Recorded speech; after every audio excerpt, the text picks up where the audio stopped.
Hello dear students, again Vinay is here to welcome you in the class of Physical Education and Sports Science. हम अभी जो है एक series कर रहे हैं जो यूपी एलटी ग्रेड 2011 की है पेपर, क्योंकि यूपी टीजीटी का भी पेपर आ रहा है और DSSB का भी यूपी टीजीटी का पेपर है। तो ये दोनों पेपर लगभग एक 2 तारीख को, एक 7 तारीख को, ठीक है। तो हम इस पूरे पेपर को कंप्लीट कर रहे हैं। पहले हमने 2 क्लास ऑलरेडी इसकी कर ली है। उन दोनों क्लासों में हमने पहले जो क्वेश्चन किए थे फर्स्ट क्लास में, वो क्वेश्चन 1 से लेके क्वेश्चन 20 तक किए थे और दूसरी क्लास में 21 से लेके 40 तक। अब इस क्लास में हम क्वेश्चन नंबर 41 से लेके 60 तक के क्वेश्चन करेंगे। फिर रिमेनिंग 2 क्लास और रह जाएंगी जिसमें ये जो है वो लगभग फिर कंप्लीट हो जाएगा। टोटल 6 क्लास में हम इसको कंप्लीट कर देंगे सारे को, ठीक है। चलिए तो फिर बिना टाइम खराब किए आज की क्लास शुरू करते हैं, ठीक है। चलिए बढ़िया, बहुत अच्छे।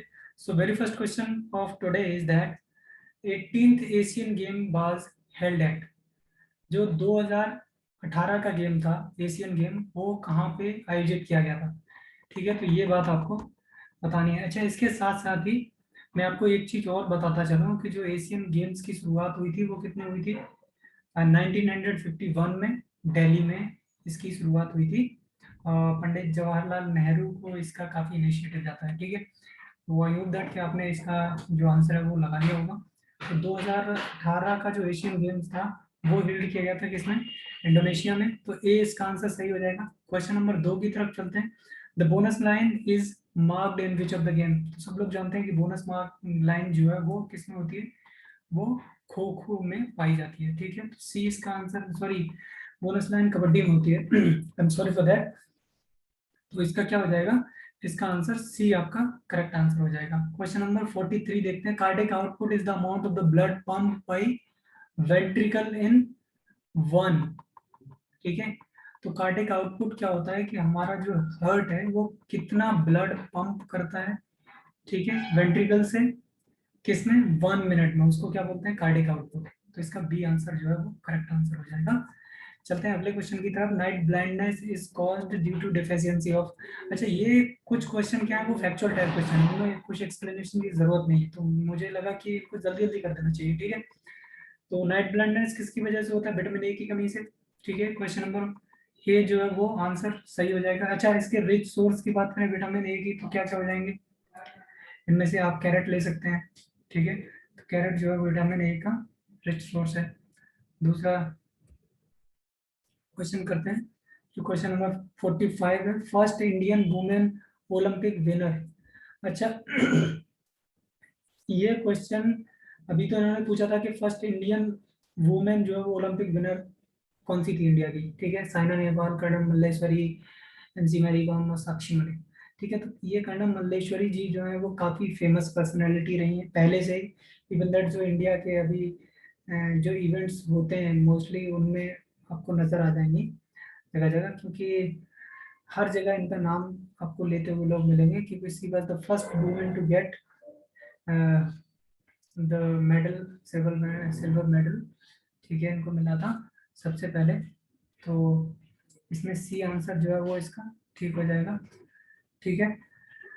तो सॉरी, सिल्वर जो, इनको ब्रॉन्ज मेडल मिला था इनको। और ये किसकी प्लेयर है, ये वेट लिफ्टिंग की प्लेयर है, ठीक है। कुछ चीजें इनके बारे में जान लीजिए। तो सिडनी ओलंपिक में इन्होंने 2001 में पहली बार ब्रॉन्ज मेडल लिया था, और इन्होंने 2 इवेंट किए थे, jerk clean and jerk clean में इन्होंने 110 केजी और 130 केजी जो है वो वेट जो है वो उठाया था। दूसरा, सावा जादव जो वो पहले इंडियन है जिन्होंने मैन मैन की बात करें, जिन्होंने 1952 में पहला मेडल लिए जीते थे। इंडिविजुअल की बात हो रही है, जैसे पहला, वैसे देखा जाए तो हॉकी में पहले काफी मेडल्स मिलते रहे। We are talking about the individual medal, right. He was the great wrestler of his time. अब इसमें बात करें इंटरनेशनल लेवल पे, तो अमेरिकन जेम्स कैनोली नाम के जो ट्रिपल जंपर थे, उसने भी जो वो मेडल, अगर किसमें बात करें, टोटल ओवरऑल ओलंपिक की बात करें, तो फिर ये किसे मिला था, जेम्स कैनोली को मिला था, ठीक है। चलिए, सो अभी तक which is known as the master gland. अच्छा, मास्टर ग्लैंड तो सब जानते हैं, पिट्यूटरी ग्लैंड होती है, ठीक है, इसको मास्टर ग्रंथि भी बोलते हैं, ठीक है। The first physical education training college in India was started. ये थोड़ा सा अच्छा क्वेश्चन है, इसको आप लगाइए फटाफट। मैं आपको 5 सेकंड का टाइम देता हूँ, आप क्वेश्चन का आंसर करिए जल्दी फटाफट से। लखनऊ में पहली college of physical education training की बनी थी, या फिर कंदवाली मुंबई में, चेन्नई में, या फिर अमरावती में। ठीक है, तो आई होप दैट कि आप लोग इसको याद रखेंगे कि अमरावती में पहली कॉलेज जो है वो टीचिंग ट्रेनिंग की शुरू हुई थी। तो डी आंसर इसका सही हो जाएगा। आंसर नंबर 48 देखते हैं। High blood sugar level is controlled by. अगर ब्लड शुगर लेवल हाई है तो उसको कौन कंट्रोल करता है? इसके ऑप्शंस तो यहाँ पे दिए हुए हैं। दूसरी बात ये है कि you have to deal with the another question that is the low blood sugar level. Low blood sugar level को कौन डील करेगा, right? High blood sugar level को डील कर रहा है कौन? सब लोग जानते हैं, इंसुलिन। तो इसमें सी आंसर हो जाएगा। लेकिन आपको एक और आंसर देना है कि अगर लो ब्लड शुगर लेवल है तो उसके साथ कौन डील करता है। ठीक है, चलिए, क्योंकि ब्लड शुगर लेवल चाहे हाई हो या लो हो, दोनों ही अच्छे नहीं है ह्यूमन हेल्थ के लिए, right? So next 49th question is which of the following is not related to the school health related programme? तो career counselling, keeping health records, hygiene, cure disease. ये इजी सा क्वेश्चन है। देखिए, health के बारे में बात किसमें होती है? हेल्थ रिकॉर्ड रखना पड़ता है। Good, fine, B answer. C answer hygiene, ये भी हेल्थ में आता है। क्योर डिजीज, ये तो हेल्थ में आता ही आता है। तो करियर काउंसलिंग इसका आंसर हो जाएगा, क्योंकि इसका पार्ट नहीं है। तो ये आंसर ठीक हो जाएगा। अगला question, which of the following is the health related fitness component? चलिए, इस क्वेश्चन को आप लगाइए। मैं आपको 10 सेकंड देता हूँ इसके लिए, क्योंकि हेल्थ दो तरह के फिटनेस कंपोनेंट होते हैं। एक तो स्किल रिलेटेड कंपोनेंट होते हैं हेल्थ के, दूसरे फिटनेस के कंपोनेंट होते हैं। फिटनेस के 5 कंपोनेंट होते हैं और उसके 6 कंपोनेंट होते हैं। ठीक, तो इस 6 कंपोनेंट में चलिए, अगर हेल्थ रिलेटेड फिटनेस कंपोनेंट की बात करी जाए तो इसमें कौन कौन से आते हैं? Muscular strength, muscular endurance, cardiovascular endurance, flexibility और बॉडी कंपोजिशन। ठीक है, बाकी reaction ability, agility, speed, power. ठीक है, ये सारे के सारे एबीसी पीआर पीसीआर से एक वो बनता है। तो ये सारे उससे आप कर सकते हैं। ठीक है, तो हेल्थ रिलेटेड फिटनेस कंपोनेंट कौन सा हो जाएगा? Body composition. डी आंसर इसका ठीक हो जाएगा। ठीक है, which of the following qualities of the teacher will be linked most by the students? अच्छा, स्टूडेंट को कौन सी टीचर की जो गुण है वो सबसे ज्यादा पसंद आता है? वो आइडियलिस्टिक हो, कंपैशन, डिसिप्लिन, या एंटरटेनिंग? टीचर जो है वो सबसे ज्यादा कौन सा पसंद आता है बच्चों को? चलिए, तो कंपैशन क्या है? जो जो गुण है टीचर का वो सबसे ज्यादा बच्चे पसंद करते हैं, दया की भावना। ठीक है, नेक्स्ट क्वेश्चन देखते हैं। द प्रोफेशनल इंस्टीट्यूट जज बाई। सिंपल सा आंसर है, गुडविल ऑफ सोसाइटी से इसको जज करते हैं। ये काफी मतलब एग्जाम्स में पहले ही पूछा जा चुका है, तो ये कॉमन सा क्वेश्चन है। ठीक है, अगला क्वेश्चन देखते हैं।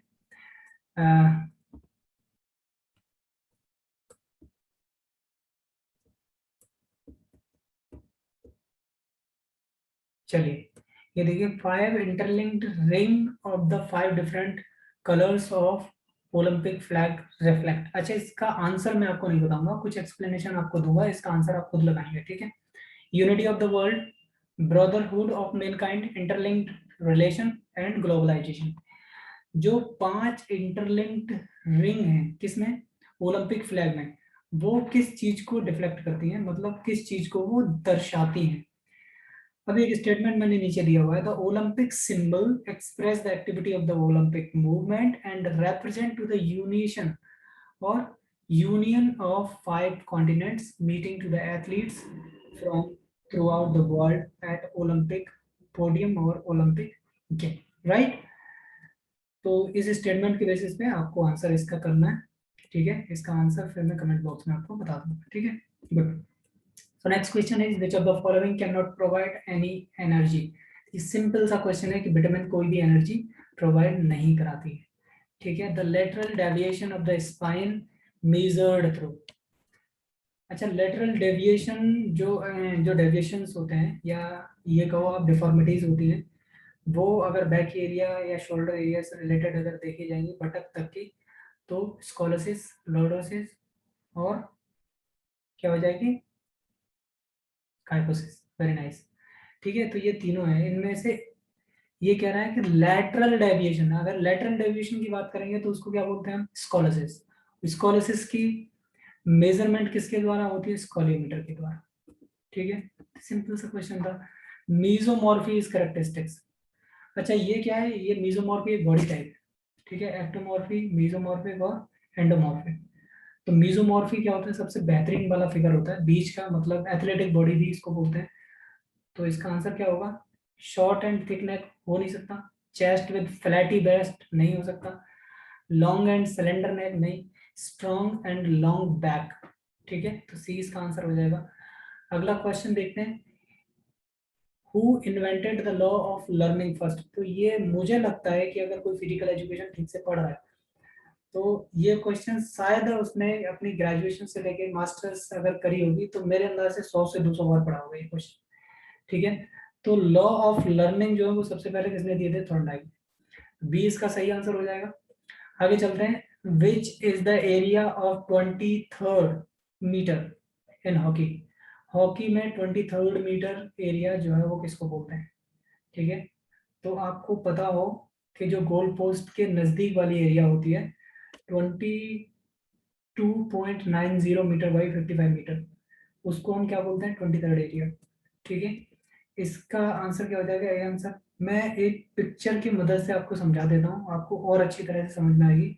अभी देखिए ये रेड लाइन से जो लिख रहा है 29.19, ये इसकी क्या है? विड्थ है, और लेंथ इसकी कितनी है? 55 मीटर, क्योंकि 55 मीटर की लेंथ टोटल किसकी होती है? हमारे जो फुटबॉल के फील्ड की, शॉटर के फील्ड की। ठीक है, अच्छा इसकी टोटल लेंथ की बात करें तो 91.4 मीटर। राइट, चलिए चलिए, बेहतरीन, बहुत अच्छे। तो इसका आंसर हो जाएगा। ठीक है, आगे चलते हैं, तो goal area of football ground, goal area की बात करेंगे आप। बिफोर इन प्रीवियस क्वेश्चन और the penultimate question we were talking about the 23rd area, right? In this question we are talking about the goal area of the football ground, right? So this is also 6 yard by 20 yard। अभी देखो आप इसमें A answer इसका सही हो जाएगा। अभी आप इसमें बहुत अच्छी तरह से देख लीजिए, जिससे कि ये आंसर क्या है ना आपको एकदम क्लियर हो जाएगा, जिससे आपको कोई परेशानी नहीं होगी समझने में। ठीक है, चलिए, तो ये जस्ट पेनल्टी मार्क जो होता है उसके जस्ट ऊपर ही होती है कौन सी? 23rd एरिया, यहाँ तक। ठीक है, अब इसकी बात करें आप किसकी? गोल एरिया की। तो गोल एरिया यहाँ देखो, ये आपको दिख रहा होगा नीचे। ठीक है, मैं और इसको मार्क कर देता हूँ, आई होप दैट कि उससे मार्क से और अच्छी तरह से आपको दिख जाएगा। देखिए यहाँ से लेके यहाँ तक का एरिया ये मेंशन किया हुआ है। ठीक है, ये मेंशन किया है कि नहीं? ये मेंशन किया है इन लोगों ने। ठीक है, दूसरा, ये टोटल इसकी लेंथ देखेंगे तो कितनी है? 20 यार्ड। ठीक है, इसको बोलते हैं गोल एरिया। तो 28 यार्ड बाई 6 यार्ड। ठीक है, अगर इसको मीटर में आप बोलेंगे तो 5.5 मीटर इसकी विड्थ हो जाएगी, और लेंथ कितनी हो जाएगी इसकी? 18.3 मीटर। ठीक है, चलिए, हो गया, बढ़िया, बहुत अच्छे। आज का लास्ट क्वेश्चन हम लोग देखेंगे अब। ठीक है, और वो लास्ट क्वेश्चन क्या है? Which of the following is not criteria of good test. Good test का क्राइटेरिया इनमें से कौन सा नहीं है? ऑब्जेक्टिविटी नहीं है, सब्जेक्टिविटी नहीं है, रिलायबिलिटी या वैलिडिटी। ठीक है, बढ़िया बढ़िया। चलिए इसके थोड़े से एक्सप्लेनेशन मैं आपको बता देता हूँ। ऑब्जेक्टिविटी का क्या मतलब होता है कि हम क्या चाह रहे हैं, ऑब्जेक्टिव्स क्या है हमारा, मतलब क्या निकालना चाह रहे हैं। जैसे फॉर एग्जांपल अगर मुझे इंडोरेंस किसी की चेक करनी है किसी टेस्ट के थ्रू, कि एक टेस्ट बना रहा हूँ मैं जिससे हमारी इंडोरेंस चेक हो, और मैं क्या करूंगा उसमें वो कंपोनेंट डालूंगा टेस्ट में जिससे कि क्या हो, हमारी इंडोरेंस चेक हो। फॉर एग्जांपल जो जो लॉन्ग ड्यूरेशन रनिंग टाइप के टेस्ट होंगे, ठीक है, टाइप की टेस्ट बैटरी होंगी, उनको मैं इंक्लूड करूंगा। ठीक, बाकी आती है सब्जेक्टिविटी। तो ये सब्जेक्टिव्स पे मेजर करती है कि किस सब्जेक्ट के लिए हम कर रहे हैं।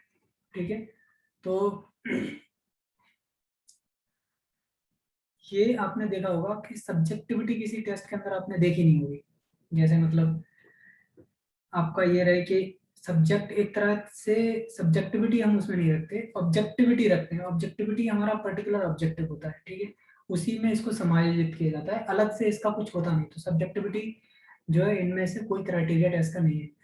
दूसरा रिलायबिलिटी क्या होता है, उसको टेस्ट रीटेस्ट भी बोलते हैं। मतलब आप टेस्ट को एक बार करिए, फिर दोबारा से उसको करिए, 3 बार करिए, कितने भी बार आप करेंगे तो उसका रिजल्ट जो है वो लगभग सेम आएगा।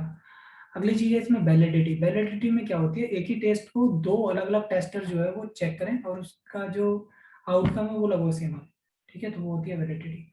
तो इतना सब कुछ था आज। अ, आज इस छोटे से 20 क्वेश्चंस के बारे में। अगले 20 क्वेश्चन जो है वो हम लोग 71 से लेके 80 तक के क्वेश्चन, 90 तक के क्वेश्चन चलो कर लेंगे, देख लेंगे। अगर क्वेश्चन छोटे होते हैं या ज़्यादा एक्सप्लेनेशन उसमें नहीं होता तो ज़्यादा क्वेश्चन ले लेंगे, नहीं तो फिर जो हम 20 क्वेश्चंस का जो क्राइटेरिया चल रहा है तो 80 तक क्वेश्चन करेंगे, ठीक है।